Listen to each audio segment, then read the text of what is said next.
Good morning, everybody. Eddie Webb. We're here at the New Media Lab at Mesa Community College. And today we're very, very excited to have our good friend, our colleague, Laura Ballard here. Laura is the director of the e-learning. Well, I got that backwards. She's the e-learning director in the e-learning department here. She's located in the CTL at Mesa Community College. Good morning, Dr. Ballard. Did you just give me an honorary doctorate? That's right. Kaboom. I got magic over here. So we like to have our guests introduce themselves. How you doing? Who are you? I'm doing well today. I'm good. Laura Ballard, as you said, e-learning director at Mesa Community College. You want personal stuff or professional stuff? Whatever you feel comfortable. Oh, okay. My husband works here and has worked here actually longer than I have. Antonio Ballard, an advisor in the athletics department. And he's been here since 2005. Actually, we both started in 2005, and then I briefly left and went over to Gateway for a little bit, and then came back in 2012 when we were going out for online accreditation. So that's when I came back, and we have 2 little girls, and one of them just started high school. Crazy. Wow. Yeah. That happens fast. I thought Antonio was our reading faculty. So he was a reading faculty member for, I believe, 2 years. It was a OYO. He did an OYO and an OSO at one point. Oh, okay. And yeah. So he did do that for a little while, and then obviously now declining enrollment, they don't have such a big need for adjuncts or more faculty. That's scary. Over there. Yeah. Yeah. English, reading, math are our foundation. Yeah. And, although I'm sure as we talk today, we'll learn more about how you have ramped up distance learning. I'm an old guy and I call it distance learning, but I guess it's called e-learning nowadays, They call it right? distance learning nationally too. Actually, the Department of Ed calls it distance education. Yeah. So you are correct. All right. All right.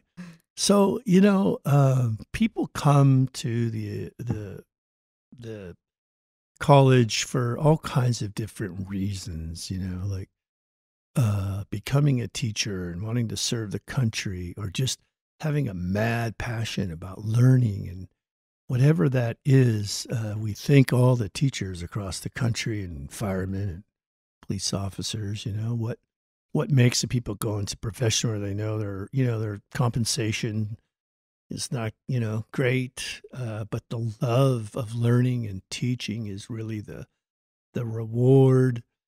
When did you know that this e-learning, distance learning thing was for you? Gosh, that's a funny question. I think it found me a little bit, if that's fair enough to say. I mean, I think, so I come from a long line of educators. Both my parents are professional teachers, and they retired many, many years ago. But and then my mom taught teachers for a university for a while after she had retired. And so that was kind of obviously always in my house. My aunt and uncle were both teachers. So pretty much the adults in my life that were close to me were teachers. And I think my parents wanted something a little different for me.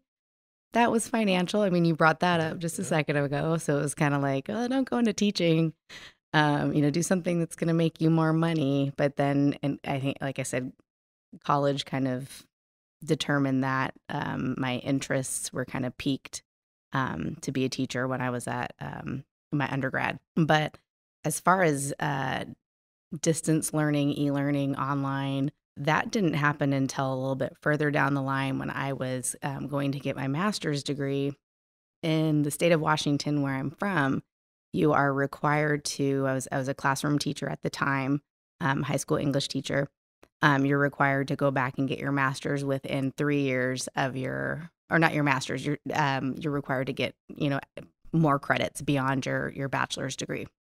So my dad is a huge mentor in my life, and he's like, there's no reason to just go back and get some college credits. You should go back and get your master's. Nothing's holding you down. Nothing's keeping you here in Washington.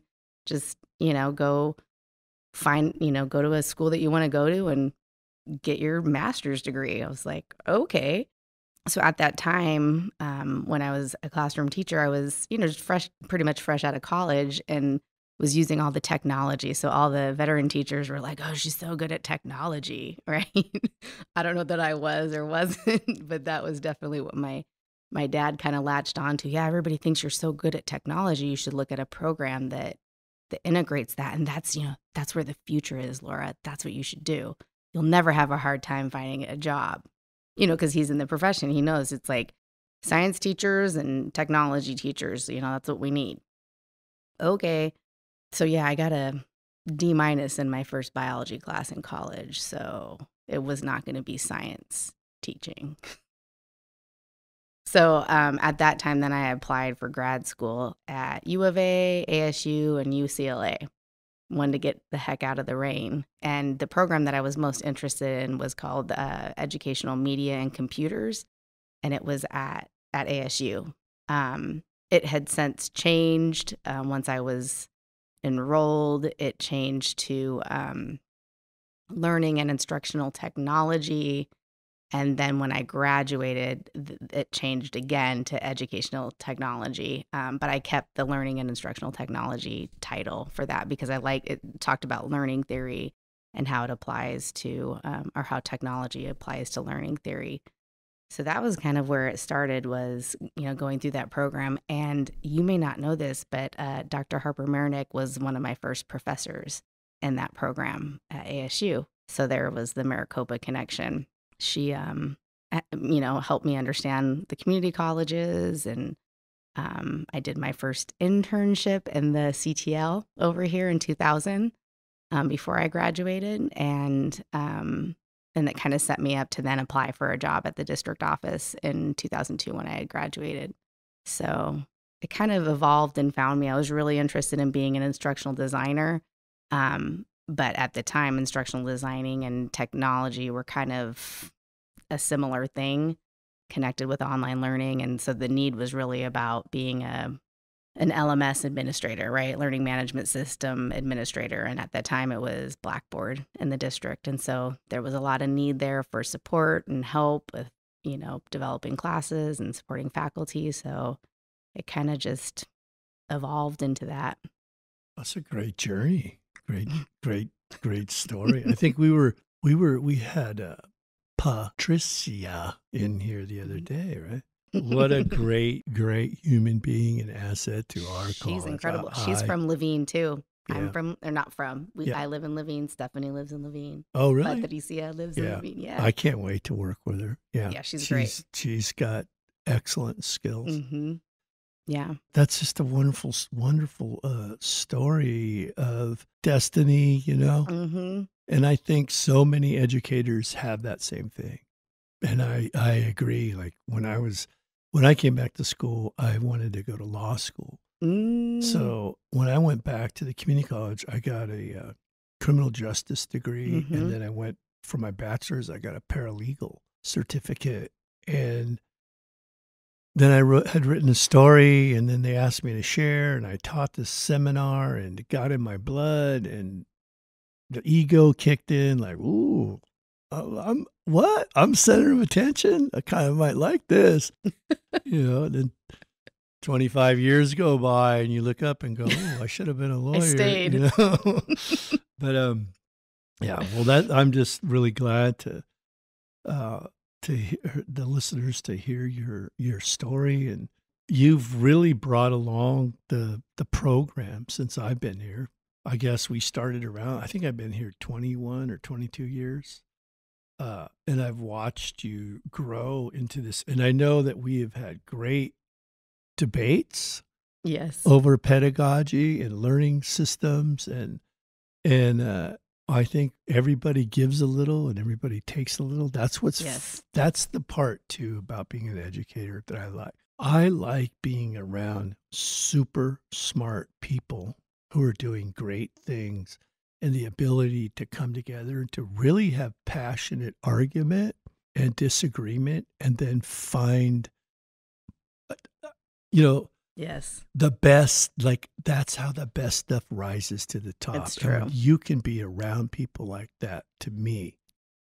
That is the one thing I like about the university is that environment of researchers Right. hashing it out, you know, Mm-hmm. and in a good way, in a positive way. And that's what we like to teach here in the New Media Lab is, you know, I have my students, I require them to refer to themselves as emerging scholars. Oh, right. You know, because that's what we are. We're on this learning path, you know? Right.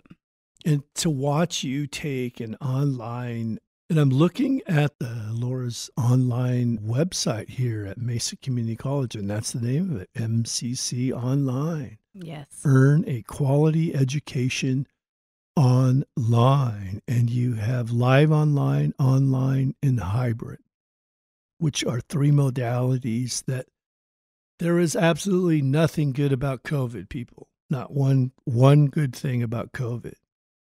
But it forced people to start to accept technology into their curriculum in all areas, you know.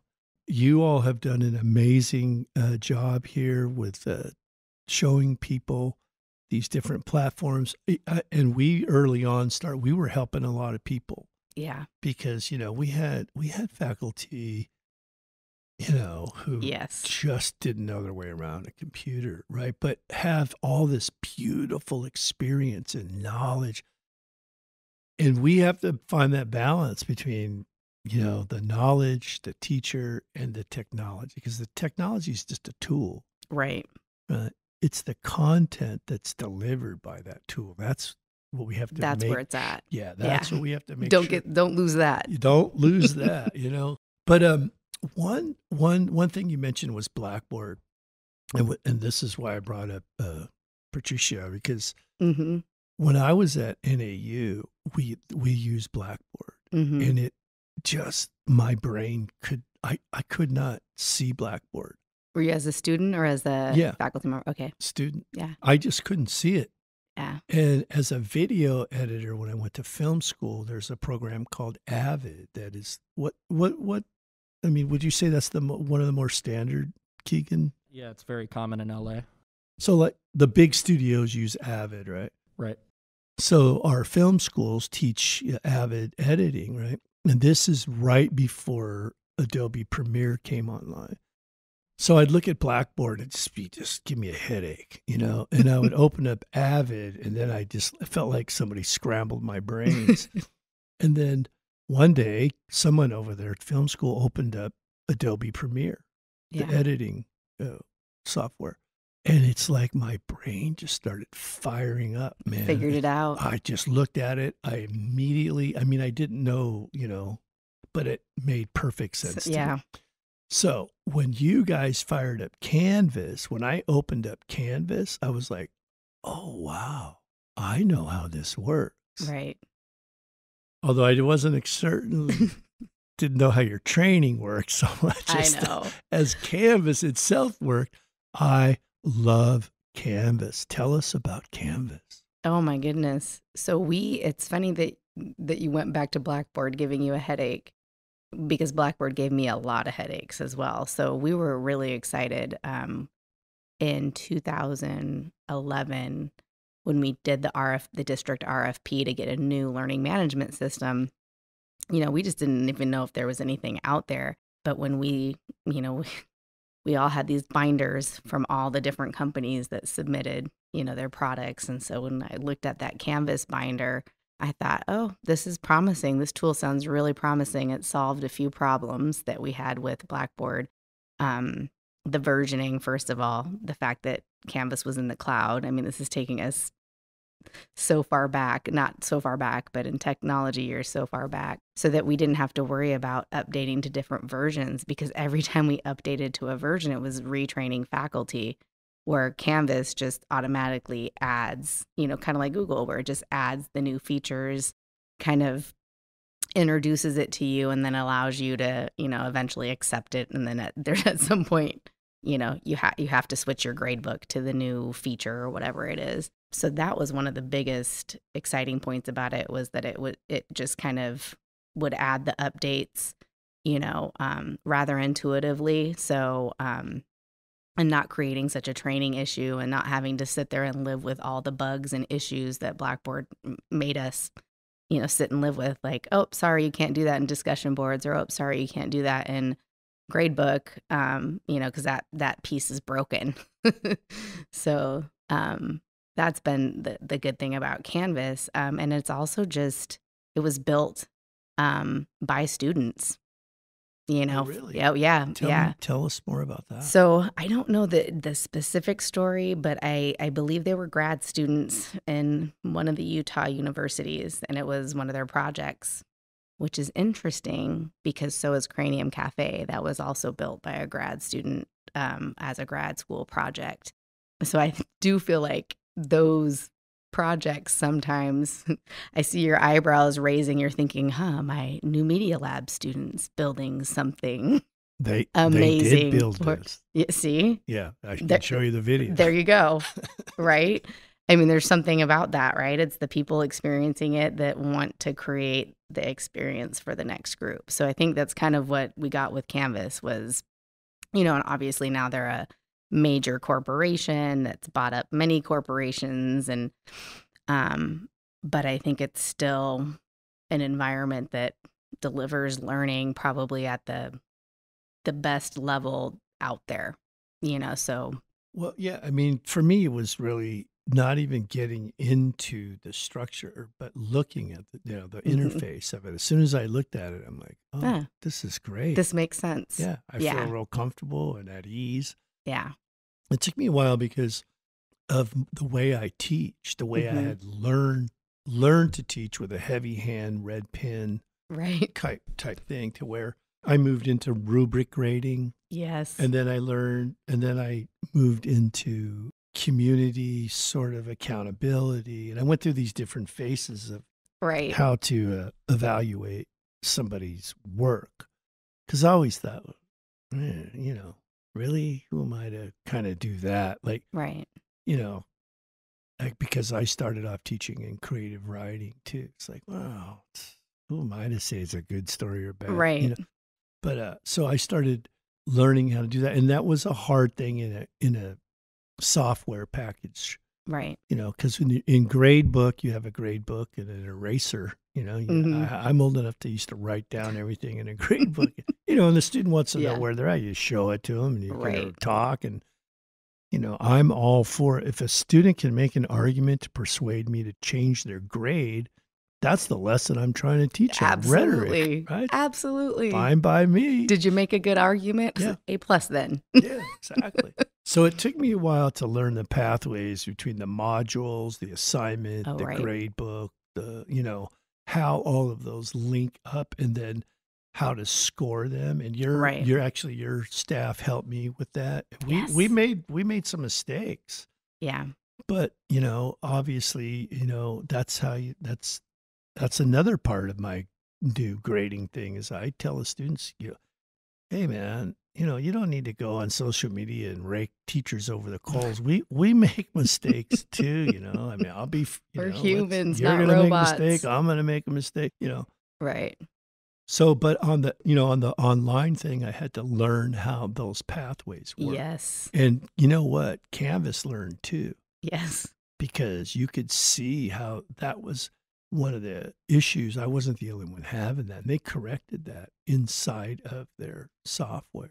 Right, and they have that system all built up the Canvas community, where you're able to put in your issue and then thumbs up, you know, the issues that, you know, you're having on campus. And so that's definitely another benefit, because with Blackboard, it was like it just didn't matter. And I'm sure that they've adjusted now just with the new technology. But again, it's, if you have enough issue with a certain thing and you're giving your community the ability to tell you, here's how we want you to fix it, you know, they'll listen, especially if it's widespread. I know one question, just in speaking with colleagues, one of the things was protecting intellectual property on Canvas. Mhm. Does Canvas, the company, have the ability to look at people's lessons inside of Canvas without us knowing about that? No. So the security is within the teacher's page or whatever. Well, to be, they'd have to be on our systems because even though it's cloud hosted, Yeah.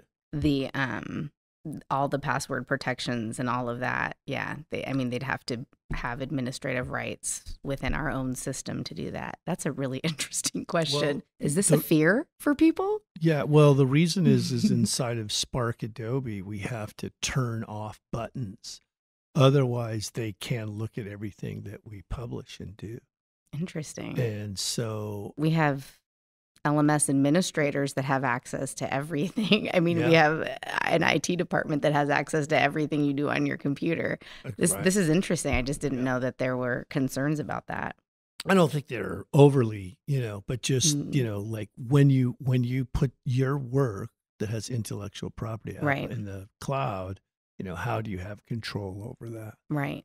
And I mean, obviously we're password protected. Mm-hmm. Everybody knows that the school has access to anything, anytime, all that kind of stuff. But I didn't know because I'd been watching Canvas as they started offering more, like if you go to the Canvas websites outside of school, they're actually sites where I've seen they're starting to provide curriculum. Yeah, they have a lot of training. They have their whole open content where you can take complete courses in Canvas. Yeah. So, I mean, they definitely have a lot of training opportunities. Yeah. How do students respond to Canvas? Do you have any messaging? Students like Canvas. When we first adopted it, we did comparisons to satisfaction surveys, about the tools, about the LMSs. We also measured support calls. And the most striking thing was that the support calls that we were getting when, I say Blackboard, but obviously Mesa had the WebCT version of Blackboard. But the support calls went down, and this is not 100% accurate, I don't believe, but they went down, and I think it was by like 20%. The support calls went down. So I know they went down. That number may not be the perfect number, but so I thought that was really interesting because clearly students weren't struggling as much with navigating the system as they were with navigating like WebCT or Blackboard. So I think that speaks volumes. I think what we see in the e-learning department, because we give satisfaction surveys out to students about their experience with e-learning and online learning, is they are greatly impacted by the faculty's use or misuse or misunderstanding of Canvas. So if a faculty member has a good grasp on Canvas and like you were talking about the pathways and they're, able to find things, then, they're satisfied. But we get a lot of, comments about, I don't think that they know how to use it. And of course, this is pre-COVID. So I'm thinking, I wonder what the surveys after COVID will say, because obviously there are people that never taught online before using it. So there's going to be that group. But then I also think some of our faculty got really good at it because that's where they lived for 18 months. So good at it, they want to stay home and teach. I'm one of them. Yeah. So on your website, you have something, and you're wearing a T-shirt. I got my T-shirt on. Z courses. Tell us about Z courses. What's a Z course? So Z courses are a part of the Z degree program, which we will have our first entire GPS pathway done. We already have a complete AA done in a Z degree format, but it is a complete degree path that has zero textbook cost. So doesn't mean it doesn't use quote unquote textbooks, but because these are the foundation is really in online classes, they're typically online open textbooks that students have access to. So Z courses, they have no cost associated with them other than tuition. And sometimes if we can't remove the course fees, which I haven't been successful with, then they do have a course fee attached to them. Like biology 100 does have like a small like lab fee that Nicola Plows and I were trying to see if we could get rid of, because it didn't really apply to the online courses as much as it does to the in-person courses. But yeah, as you can see on the website, that they, obviously that's a pretty significant savings of between $2,000, $3,000 on just books alone, because unfortunately textbooks can cost anywhere between $150 to $250. Some of ours are in the 300s, which is more than the actual tuition for the course. So if they're taking like an anatomy course, you provide them with like a PDF or? So the anatomy courses, we do not have as, I think anatomy is at 182. I don't remember what the actual course is for that, but we don't have a Z degree course for that. But we do have, we do have some science courses that are Z courses. We have Bio 100, GPH 113. That's your geography. We have ASM 104, and that's an anthropology science. And ASM 275, that's another anthropology one. Dr. Alvarez is her whole entire department. Cultural science department. We have many of them that are Z courses. And they've been teaching many of those courses just as textbook free courses using OER, Open Educational Resources, for a long time. So we just kind of swooped in and said, hey, we're trying to make these actual complete pathways so students know I'm signing up for, the anthropology Z degree, and I'm not going to have to pay for textbooks. Like, it's kind of your truth in advertising, right? You're only paying your tuition and then, whatever the course fees are. And so we connected and collaborated with their area quite a bit to then put them through the process of fine-tuning the courses so that they are consistent in experience, but it does allow for a lot of wiggle room for customization. So the point of the Z degree is to give students kind of that consistent experience. They know what to expect, so that, and you brought this up earlier, so that the technology isn't getting in the way. They can get directly to the content. And so for Z degree, that's the biggest thing, is removing the barrier of the textbook or the publisher material, like that extra login that, going to find your course code to get into that class, even though you already have a login to Canvas, now you have to go and find another code to get into the class. And what happens is students just try not to buy the textbook, and then they find out when it's too late that they actually needed to buy the textbook because maybe it provided a course code and they can't take the final without it. And so now they've withdrawn from the class. So we're trying to remove that barrier so they can get directly to the content and the instructor, not having to go through the publisher. Yeah. So I think that's really important to be clear to students who are taking these courses that it's not that you're not going to be reading. It's about access to the content. Yeah. And that, does that come that's up like, oh wow, a class with no textbook. I love it. I haven't heard that, but now that you say that, I'm like, we're going to be updating these pages because, like I said, we'll have our first pathway, which is the communication department. So we'll have the AA with the emphasis in comm done by the end of this semester, fall 2021. And so when we update the pages, I think it would be important for us to state that, because some of them do use a textbook. It's just online. So, right. And the great thing about a lot of those online textbooks is we can integrate them directly into Canvas. So they're going through module 1 and they really never leave the interface of Canvas. And we know how important that is, because I don't know about you, but I have like 50 tabs open on my computer at any given time. And I'm so distracted. I'm like, oh, I got to go pay this bill. Oh, I got to go, this person's IMing me. I got to go talk to them. So we want to keep the students in the Canvas platform, reading, interacting, and not getting too distracted by sending them elsewhere.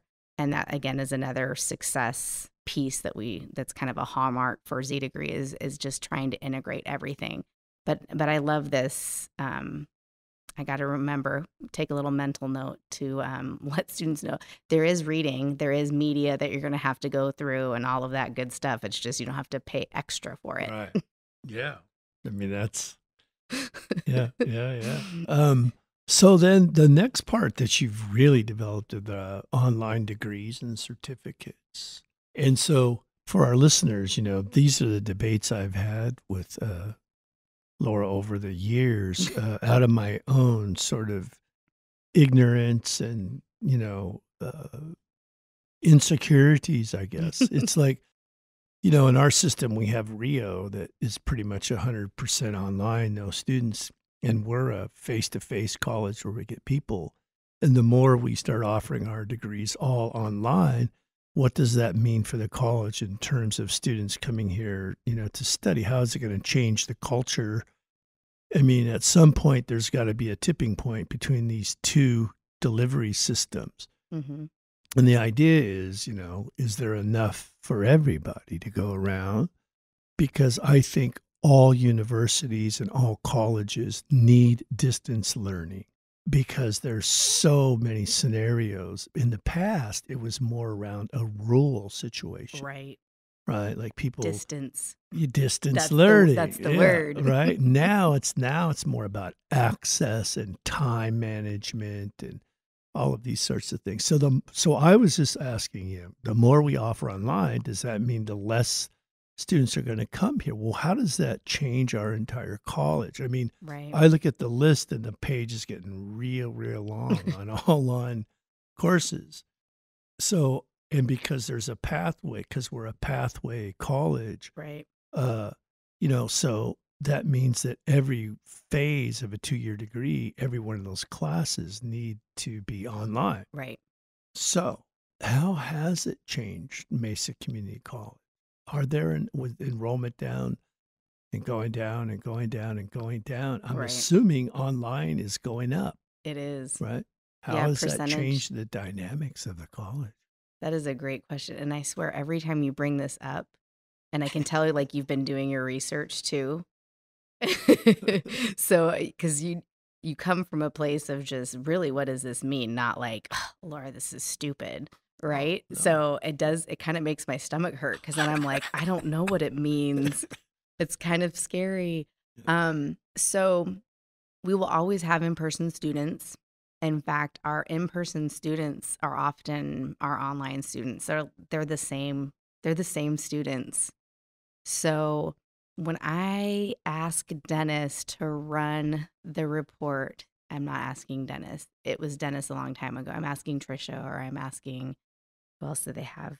Is it Allie over there? Tell our listeners what department you're I know. talking about. The Office of Institutional Effectiveness. There you go. Right. So they run the exclusively online student report for me. But the thing is they can't just run it, once every couple years because that exclusive online student population changes every semester.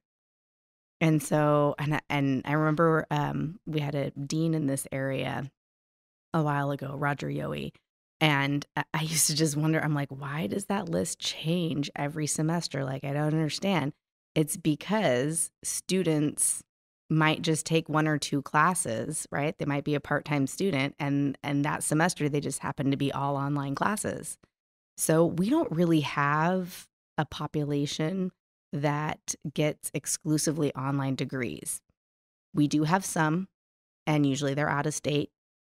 And so, and if you look at some of the more recent reports that the Office of Institutional Effectiveness has provided to us, students want both. And when they enroll, or when they admit and enroll at the colleges, they don't select, I'm taking a completely online degree. There is a question that asks them if they're going to be completing their degree path outside of the state. And I do believe there's one that says, I want to take mainly online classes. But they don't ever, like at ASU Online, like you're enrolling in an online school, right? And Rio sort of is pretty much all online. Right. So I guess my moral to this is that we have these complete online degrees. And I think what they do is we are packaging them for people like myself who and not people like myself, I guess, in my age group who are like re-careering or, didn't get a degree yet and they are parents and they are busy and they have full-time jobs and they want to be able to take all of their courses online if they want to. But the coolest thing is they can still come on campus. They can still take an in-person class, and we know that they do. So really the point of the page with the online degrees and certificates is saying, oh yeah, you can do this completely online. Like, we don't want to get in your way, but you're also welcome here on campus. So I think if people can look at it in that way, is that we're really just trying to give them a product that they're not scared to invest in, right? Because they're like, okay, it doesn't matter if I have to move out of state, I can still complete this degree. And I actually just had this conversation with our academic leadership group, mainly the academic deans, and I just said, you have some online programs now that you never had. Some of them, students were able to complete almost completely online in those 18 months. Are you going to stick with those? Or are you going, are some of those classes just definitely going back in person?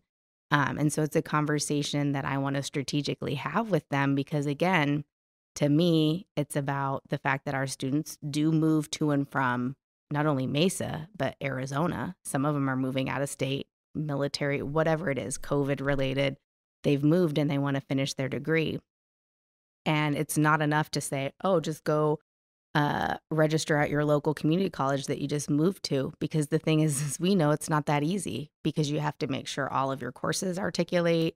Let's say you're trying to get a music business degree. Does that school even have the music business program? Well, don't worry, because you can see it's on the list. So we do have a completely online, music business program.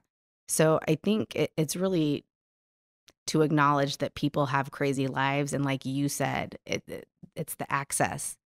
And I think the promise that we're not fulfilling is, okay, it's access, and Z-Degree definitely helps with that. But what about success? And when we look at our populations that are not being successful at the college in general, they're even being less successful in the online environment. So here we are having access, but we're not helping them finish. And so that's one of the things that keeps me up at night. It's why I'm so committed to the Z-Degree program, because I do know that impacts our most disenfranchised students, the ones that were failing the most. So that's why I kind of put my efforts to that. I would encourage our listeners, our students, our faculty, our community leaders who hopefully, are tuning in, that the exceptional work that Laura and her department have done with these pathway courses, because I think it's for all the points that you just made and beyond. I mean, this is what people want: information.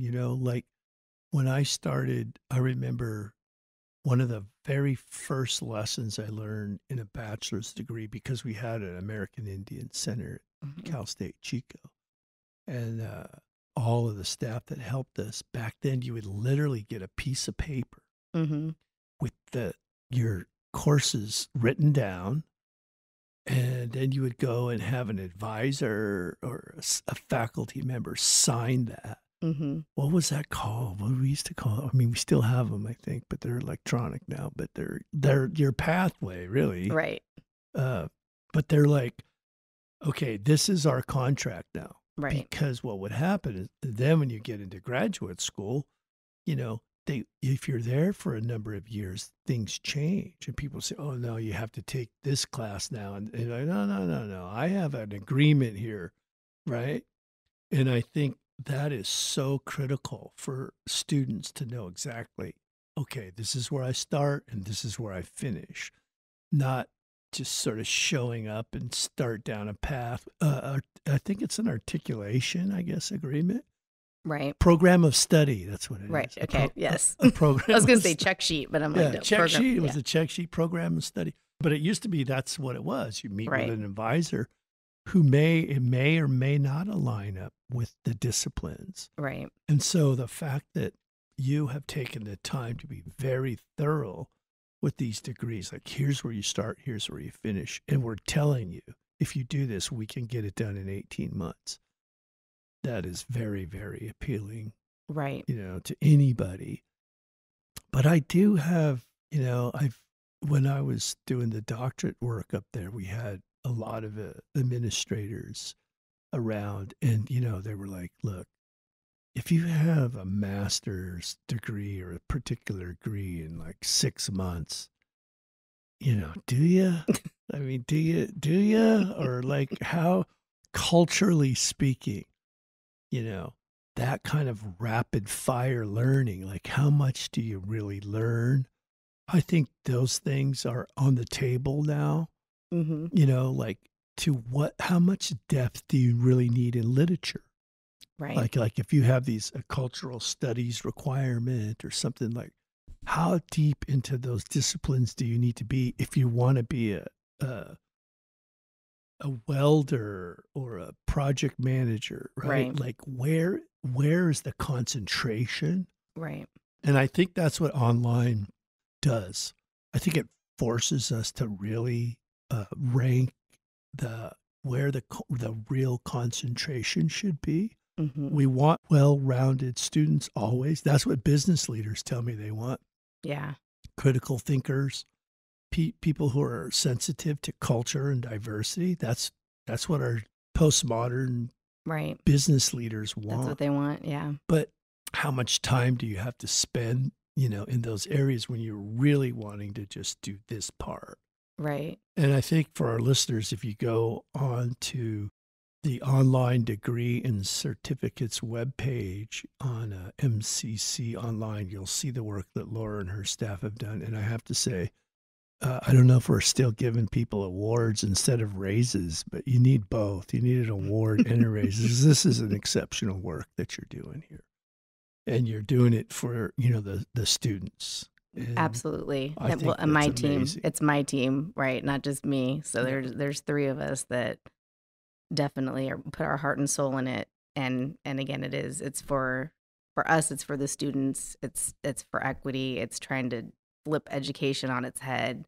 Yeah. And kind of get past, I guess, the old way of why we're doing this, because right now it's like we have people that we're failing. And I think online education kind of creates that promise of let's look at this differently, but we're still wound into a traditional organization. So I think that's something that my department does struggle with. Like, how do we maintain ourselves in a traditional environment but make people think differently? Like, why do we do that? Is that facilitating the success of certain students over others? And I think technology opens up those conversations a little bit more than if I were to wiggle my way into somebody's regular classroom. So, well, I mean, that's again the beauty of Maricopa as a whole. That we have these 10 different colleges that can Right. express themselves. right. Right. I mean, we shouldn't be trying to change a traditional college into an online college when we have an online college. We have an online college. I mean, And so, sort of. well, Rio's an online college, right? Yeah. I mean, they have some in-person stuff. A Do they lot of it really? is in the CTE area. Oh, Yeah. But I think also the way that they define online is different than the way that we define it. yeah. So and that's why I always think we're just very different than Rio, but we can still occupy some of the same spaces. Yeah. Well, I mean, again, I think the exceptional part of your work is that you're really doing kind of what we've been trying to do, and that is to modernize curriculum. Right. So again, it's not that you're changing the content of curriculum. Mm-hmm. You're just making that content more accessible, Mm-hmm. right? Well, And re-looking at it. more efficient for Right. for the student. Right. And it's almost sad that that's what we, like, we should be doing this, right? Right. Well, and I think online education kind of promotes the continuous improvement, right? Yeah. And we've done that with Z degree and Z courses, and we're willing to help anybody with online courses. where we fund them for the first build, and then there's an expectation in 18 to 24 months we revise the course. Yes, and we pay for that. That's Oh, not wow. an expectation that you go do that on your own. We pay for that process for the faculty member to come back and say, you know what, this module just is not working right. We're just not getting, where we need to be for this. And so then we go back and rebuild it and, look at the data. And I mean, it's a partnership between e-learning, CTL, and the faculty. And, if you talk to the communication professors, and actually we should schedule our Z degree comm faculty to come in here and talk about just the process that they went through. We put public speaking online for the first time this semester before COVID. Like, how lucky were we to have that, because they didn't want to do it. It was like, oh, we can't teach public speaking online. That's, some of them wanted to do it. Others were kind of like, eh. But then we were forced to do it. But luckily they had a Z degree course already built, for public speaking. And the lessons learned, the eye-opening, it's incredible. Yeah. Because public speaking happens online a lot for most, Well, for now many. it does. It does. Google Meet, Zoom, all this stuff. My friend is a high-level executive VP at Boeing, and she does not go into the office. All of her presentations, all of her public speaking happen online. So I'm like, are we really teaching them all the skills that they need to have? Like, if anything, we should be making sure we infuse online public speaking in the in-person class, right? Totally agreed. Yeah. I mean, again, that's what we try to do here is try to, help students produce online content for being online. And when you say that's funny, because Keegan used to do a whole bunch of students. He'd set up a studio and a podium and was all communicate. Wasn't it mostly communication students? Yeah, mostly. I haven't been speaking for the last 50 minutes. He's not warmed up. Yeah, mostly communication students. They would come up and stand behind a podium and act as if they were giving a whole presentation to a room that isn't there. Right. I mean, it's weird. Yeah. But it's like a skill you need to have. That's. I mean, I just presented online exactly in a meeting before this, and it was like, it's still so awkward to me, but it's the world we live in. We got to prepare them. For kids, it's nothing. They're used to it. Yeah, that's their world. Yeah. That was always our thing. Like, because we teach them how to present that kind of multimedia presentation. So that where they could do it from their house or here, anywhere. It doesn't matter. It's the idea that they know. And that was the other thing. We trained over 77 faculty here on campus how to do new media lab work. And, it just was always coming back. Look, just ask one of your students if you get stuck, because they know. I mean, I know it sounds new to you as a senior faculty member, but it's not. They don't know any other way but that way. An 18-year-old kid doesn't know anything about Huckleberry Finn. They don't. But you hand them a iPhone or a computer or something, and they'll just impress the heck out of you. It's really about creating that space. Right. So we like to give our guests the last word. So tell us something exciting about MCC Online that we don't already know. Oh my goodness. Probably the biggest one I didn't mention, and we posted about it on the intranet when we received our approval, but we are a part of a council, the National Council for State Authorization Reciprocity Agreements. We call it NC-SARA, or for short, just SARA. And that council provides us with the opportunity to provide learning in any state across the U.S. and the U.S. territories. And when I say that, our student affairs people immediately, perk up and they know exactly what I'm talking about. And they're like, oh my God, thank you. And then everybody else is like, what? What does that even mean? And why do we care? So the reason is that it's our students, prior to being approved for that, to be a part of that council in January 2021, would get, if they enrolled at MCC prior to moving to Arizona, they would get a block on their account saying you live in a state that is not approved to receive learning from Mesa Community College. And so what that does, and we have a relatively small out-of-state population, but we do have students that, like I say, kind of are in transition between moving here, moving out of here for whatever reason, but it allows them to move to any state and never have to worry about whether they can, finish their classes, their last semester, or start their first semester. It happens a lot. And so now we don't have to worry about that block on their account. But it also just opens up our programming. What if a student says, I'm going to move to Arizona in a year, but I want to get started now? They can take all of those classes from whatever state that they live in. Do they pay out-of-state tuition? They do. And the really neat thing about that, so they do pay a higher tuition rate. Our out-of-state tuition rate is not as bad as some of the other schools. And obviously, we're still a community college, so it's much lower than an out-of-state university rate. I believe it's $127 right now per credit hour. But that comes, so those students come to us. They aren't registered as footsie for the school, but we get the revenue that they generate. And so my department then puts that revenue back into the school by way of funding Z-degree development, funding faculty projects.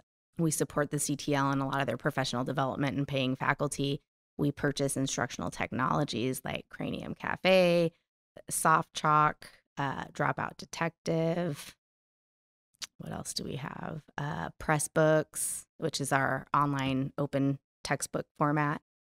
So we put that money all back into the college, and it generates quite a bit of revenue for the college for us to, again, put back to the college, and it funds my department salaries.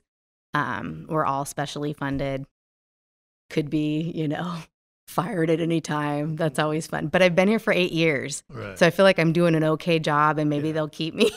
Well, your area is growing just leaps and bounds. Yeah. Well, and with this, the approval to be a part of the SARA organization, it's only going to continue to allow students to realize they can attend here. There is no barrier.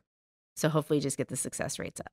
Yeah. So pick Mesa Community College for your online instruction. And absolutely. please look into the Z degrees pathways that they have articulated are absolutely exceptional work. Take a look at it, duplicate it across as much as you can.